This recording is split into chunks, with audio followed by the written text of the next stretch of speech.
I am at Dovecot Memorial Park here in St. Catherine.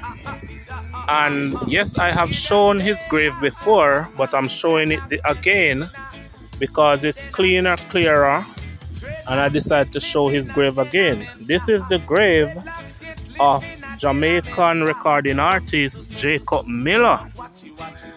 And on his grave it says, Jacob Killer Miller, the people's singer, born May 4, 1954, and he died March 23, 1980.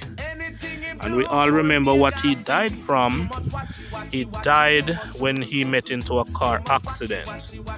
The grave of Jacob Miller.